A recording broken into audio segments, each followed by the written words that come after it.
Live from the campus of Penn State University, this is PSN News. It's Wednesday, March 13th.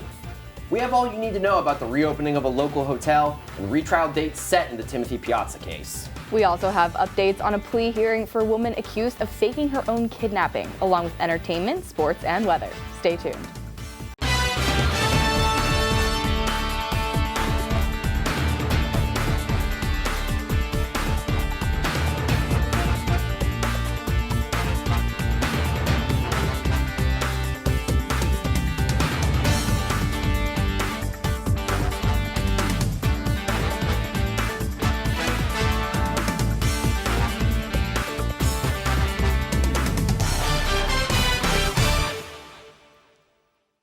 Thanks for joining us tonight. I'm Nolan Collery. And I'm Emma Goldkopf.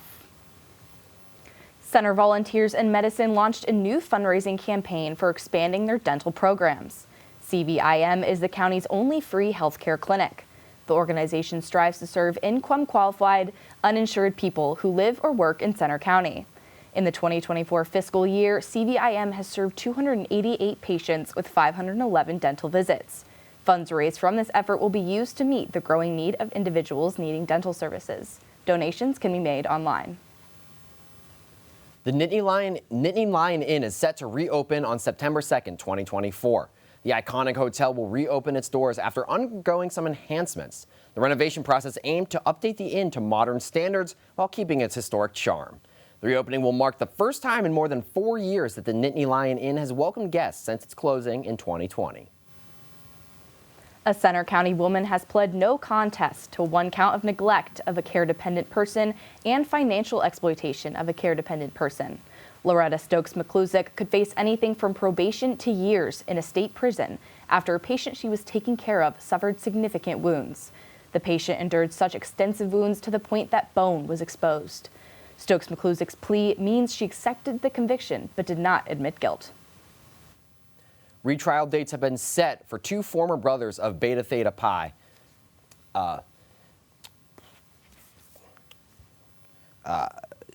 For the death of 19-year-old Timothy Piazza.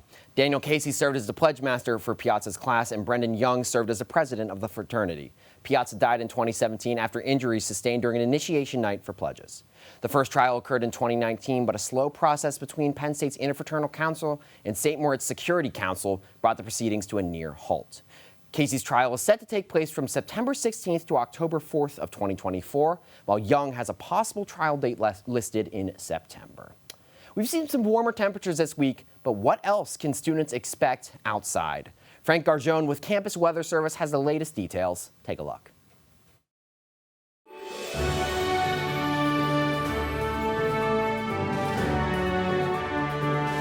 From the students of the Department of Meteorology and Atmospheric Science, here is your Penn State Campus Weather Service forecast. Good afternoon.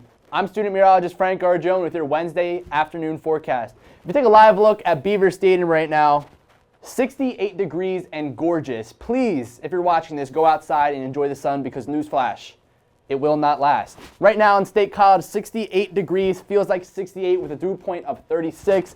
Visibility of 10 miles and winds west at 10 miles per hour.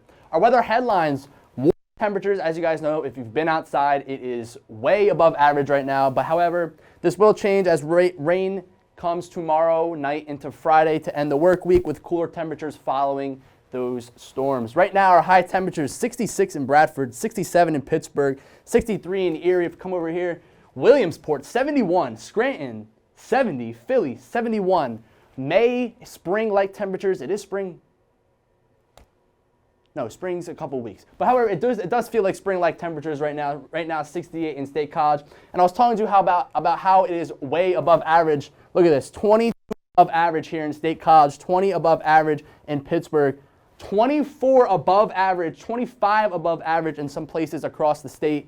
Just temperatures that we have not seen since August, September. Right now, our radar and satellite, pretty boring. Just some clouds, spotty showers up here near Williamsport and Scranton, but just little blobs on the radar, nothing to worry about right now. But overall, pretty clear. And if we look at the entire eastern seaboard, really the entire eastern seaboard is clear, except for some showers in Vermont, maybe in Florida. But the rest of the country, This is our next storm system, which will bring rain to us tomorrow. There is a severe threat down here for tomorrow in the southern plains, but we don't have to worry about that. Right now, wind speed 14, 13, 14, 14, 12. A little breezy across the state. However, this will pick up as the storms arrive. Right now, this is across the day, Thursday. As you see, storm comes in from the west, 30-mile-per-hour winds in Franklin. 32-mile-per-hour winds in Bradford. Pittsburgh getting to the 31-mile-per-hour wind range. And this will continue throughout the rest of the state, getting up to 35 in Bradford at 3:30 Friday, 36 in Pittsburgh, 36 in Philly, 34 in Scranton, here in State College of Williamsport. Lower, little breezy, but the valleys and the mountains protect us. Right now, our future weather, talking about those storms, right here about 5:30 tomorrow around rush hour. Storms start to slide in the western part of the state and continue to sweep across the state, arriving here in State College around 8 p.m. and making its way out Friday in morning, early morning. However, we are watching another storm system come in Sunday. Saturday will be clear with a few clouds, but Sunday, like I said, here is this rain threat across the state. So our weekend might be a little bit soggy.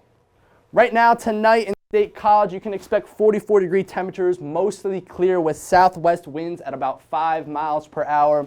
And tomorrow, the golden day, 70, partly sunny, southwest winds at 5 to 10 miles per hour. It'll be a beautiful day. Please go outside before the rain comes on Thursday and Friday. 67 today with low of 44, 70 on Thursday. Thursday night into Friday, and all Friday is when that rain comes. Temperatures are still mild, 61 degrees, but here's this cool down I was talking about earlier. 54 for Saturday and Sunday, 44 Monday, and back to winter, 39 and chilly on Tuesday with a low of 34. I'm student meteorologist Frank Arjone with your Wednesday afternoon forecast. Have a great rest of your day.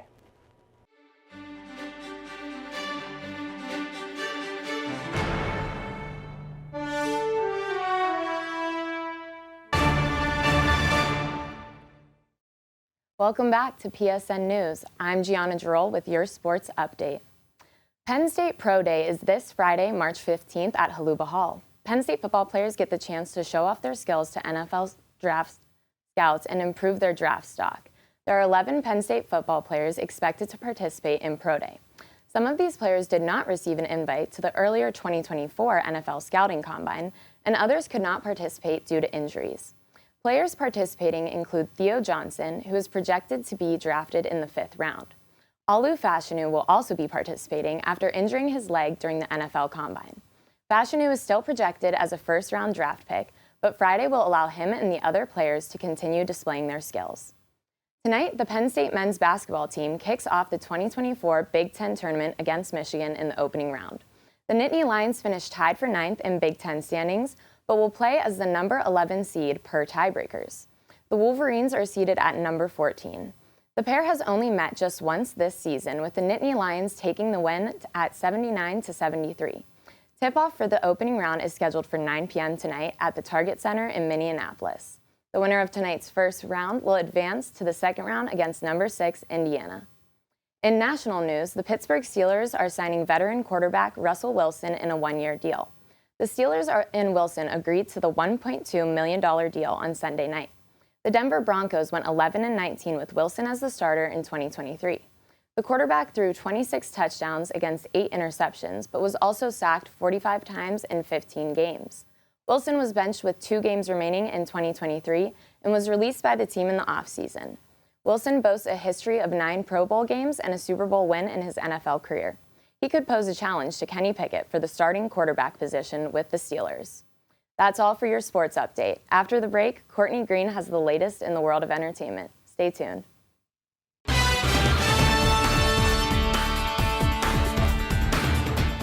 Welcome back to PSN News. I'm Courtney Green with your entertainment update. The 55 Days of Cafe Challenge kicked off this past Monday and runs all the way until May 5th. You could go and get anything from a single pickle to a drink. Participants who manage to complete the challenge can look forward to a party held at Cafe at the end of the year. Cafe 210 West announced on their Instagram that this is the highest registration grand total in history with 756 participants. The Student Programming Association has another great guest in store for students. Head over to the Hub tomorrow for In the Hot Seat, a lecture featuring Sean Evans, a popular YouTuber and host of Hot Ones. Evans will be joined by Penn State alumni turned comedian and writer Jared Freed. The event starts at 7 p.m. in Alumni Hall and is free for students to attend. Seating will be first come, first serve. Now, an exclusive look at local food truck festival. Our Lauren Reel is live in the studio with me for more details. Lauren? Thanks, Courtney. I took a trip over to Pleasant Gap to check out the Central Pennsylvania Institute Food Truck Festival. This event was filled with community members and delicious food. Let's take a look. The Central Pennsylvania Institute of Science and Technology is holding a food truck festival today from 11 a.m. to 7 p.m. with an open house at 4 p.m. This is a great way for CPI members to explain more about their program to the community while offering delicious snacks from 7 of their food trucks. Let's take a look. Families and students came together today to enjoy the festivities. CPI is an education center that offers programs for high-demand technical fields. They help prepare students for rapid employment. This institute also offers a variety of public safety training programs for law enforcement as well. Their open houses help the community learn more about these programs. So we're here at CPI. Today we're having a food truck festival, and with that we're having an open house this evening from 4 to 7. We're having our food trucks here from 11 to 7. We like to get people in to enjoy the food trucks as well as come in and see what we have to offer at CPI. So if you're not doing anything today, please come on out, come see what we have at CPI, and come enjoy some fabulous food from one of our food trucks. The food trucks at the event included Snyder's Concessions, Sips and Giggles, Brazilian Munchies, Valley Girl Co., Marin Eats, and Nancy and Adam's Paninis. Despite the windy weather, many people stopped by to grab a bite at one of the stands. If you were unable to make the food truck festival event that was held today, go check out CPI's website, cpi.edu, for more information and to learn about more upcoming events that they'll hold. For Penn State Network News, I'm Lauren Reel. CPI's next event is March 16th, where they are hosting a Beekeepers 101 workshop for anyone interested. Back to you, Courtney. Voting for the CMA Awards opened today, March 13th, and runs until April 1st.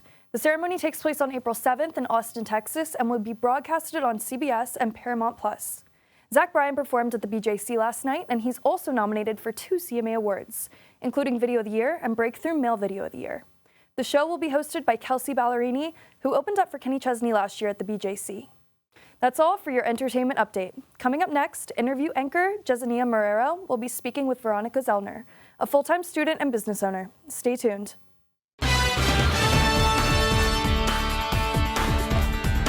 Welcome back to PSN News. I'm Jezania Marrero, and tonight, along with me, is Veronica Zellner, a full-time student and a business owner. Veronica, thank you so much for coming in tonight. We're so excited to have you. Thank you for having me. I'm so happy to be here. Yeah, of course. So you're a senior here at Penn State, and you started your business, Tan Lux, in 2022. Yeah. But you're still majoring in political science. So tell me about what brought you to start this business. So I actually went to Altoona, the Altoona campus, for my first 2 years of college, and I moved here to UP in fall of 2022. I needed a spray tan. There was absolutely no one around. There was one small business at the time, and I didn't really feel as though that's where I wanted to go. And on top of that, I felt like I wasn't getting enough money from part-time jobs in the area. I didn't think that I was enjoying them. And so instead, I was like, you know what? I'm going to just go on my own and kind of corner the market, right? There was nobody else providing what I thought I could provide to the community. So I opened my business. I started off small. I would offer coworkers free spray tans, and then $5, and then $10, and eventually, you do enough, you get comfortable, you work your way up, and Tan Lux was born.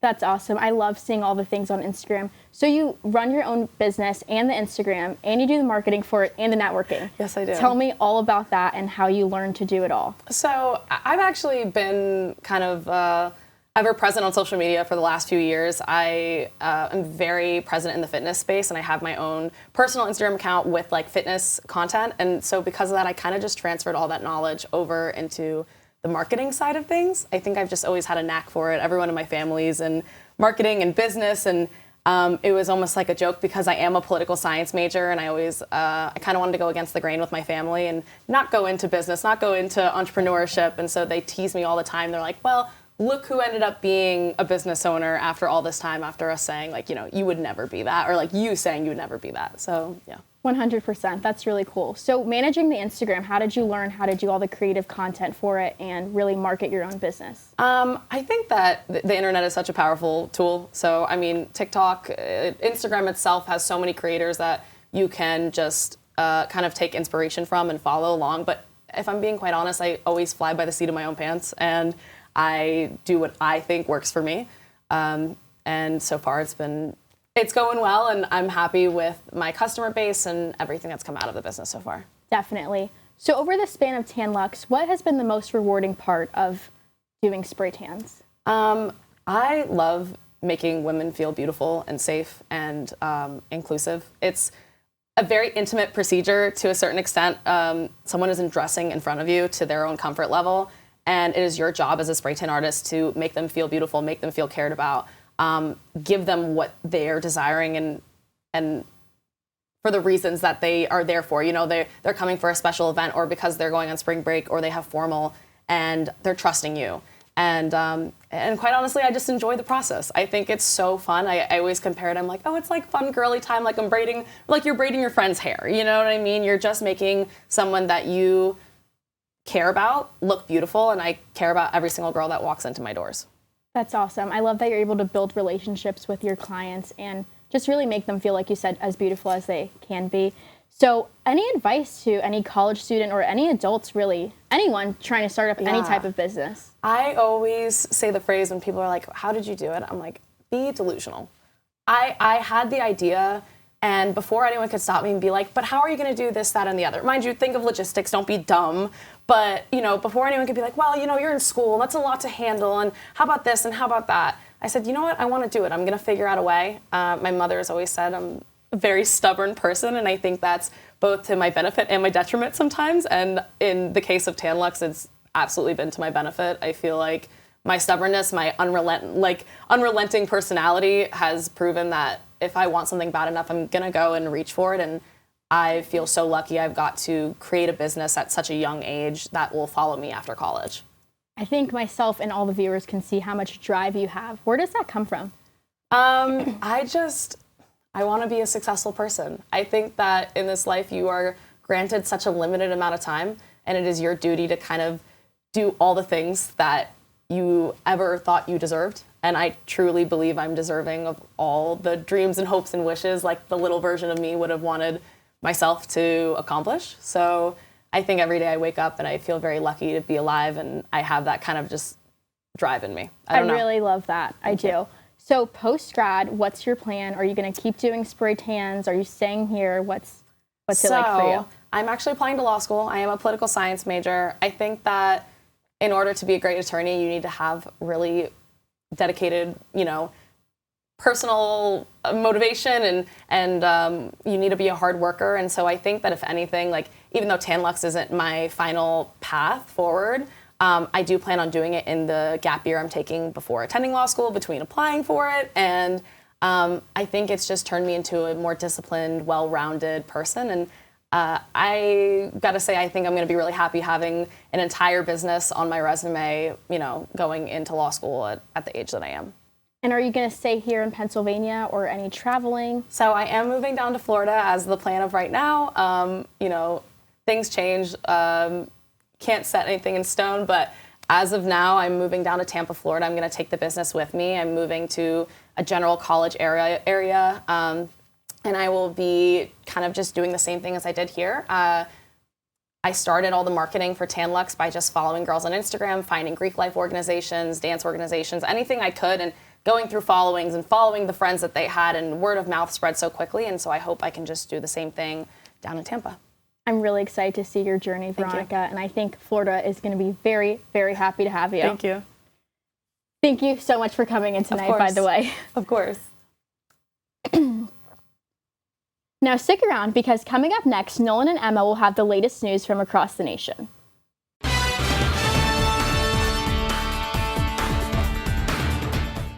3 people are dead and others are severely injured after a shooting in Arkansas on Monday. Officers arrived in Jonesboro at a private party around 5 a.m. and found multiple gunshot victims. 2 of the people killed were acquaintances of the shooter. The third dead is the shooter. 5 others were injured. Police have not disclosed the reason for the shooting, and the investigation is still ongoing. 2 skiers were seriously injured and 1 skier died on Saturday at New Hampshire's Mount Washington. The U.S. Forest Service says that there were multiple falls witnessed throughout the day. 20-year-old Madison Salzberg was killed after a fall of approximately 600 feet down the Tuckerman Ravine. The USFS searched late into Saturday night through worsening snow and wind conditions until Salzberg's body was recovered. An Alabama woman who is accused of faking her own kidnapping has a new plea hearing set. Carly Russell disappeared for 2 days last summer. Russell claimed she stopped her car to check on a toddler near the road when she was abducted and forced into a vehicle. Russell's attorneys appealed her case to a circuit court after a municipal judge found her guilty of falsely reporting an incident and falsely reporting to law enforcement. It is unknown whether or not she will plead guilty. The Department of Justice is opening a criminal investigation regarding the Alaska Airlines Boeing 737 passenger flight blowout in January. The flight had to make an emergency landing after a gaping hole was left when a panel flew off during the flight. The DOJ is opening the investigation backed by the now resolved federal investigation of the Boeing 737. The Federal Aviation Administration gave Boeing a 90-day period to explain how it plans to address quality control issues regarding the panels on its planes. That concludes our show tonight at PSN News. Be sure to check us out on Twitter and Facebook at PSN News, on Instagram at Penn State Network News, and to subscribe to our YouTube channel at youtube.com/PSN News. Have a great night, Penn State, and stay safe.